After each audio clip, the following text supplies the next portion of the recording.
Good morning guys! Update sa aking mini store. Ayan. Although marami pa siyang kulang kasi hindi pa ako nakapamalengke ng iba. Mamaya, mamamalengke ako kahapon kasi pinapasok ko yung anak ko sa school. So, eto nga pala update ko dun guys. Sa acrylic na to na in-order ko nakaraan. Pinakita ko sa inyo yung last video. Ito siya, nabuo ko siya. Pero ang tagal ko siya bago nabuo kasi ang hirap niyang buuhin. Pero ang ganda nito guys, tingnan nyo. May magnet siya dito sa gilid. Ayan, sa mga lock. Ayan. Ito rin yung katerno niya na open. Very aesthetic at hindi mahirap siya gamitin sa tindahan. Tapos ito guys, yung cabinet. Yan, cabinet yan ng mga paninda. Ayan. Dito sa taas, sigarilyo. Maraming sigarilyo yan.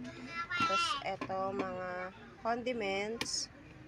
And tsaka yung mga ano dyan, yung mga Lucky Me, Pansit Canton. Tapos yung mga cereal at biscuits. Tapos ito nga pala guys, papakita ko sa inyo.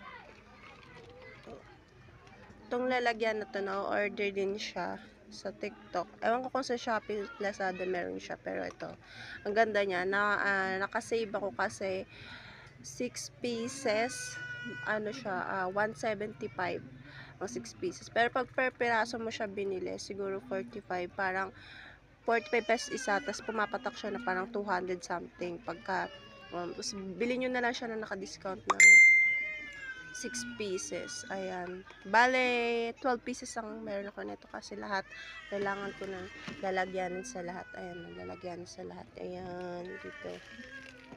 Yung mga stocks, mantika. Ayan, lalagyanan ko ng mga abubot. Ayan, ang tindahan. Weird, diba?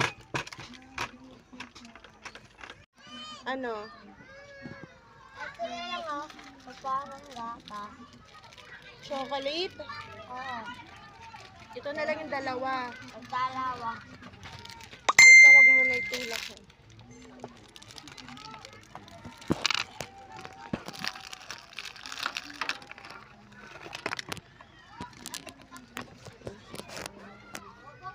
Habang may bumibili,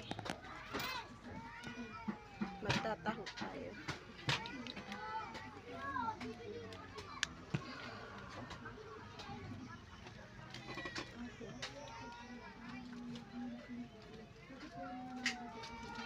Nagugutom yung anak ko, yung makulit. Diba? Utang na tong hayop na to. Kulit niya kasi ng taho. So, ayan.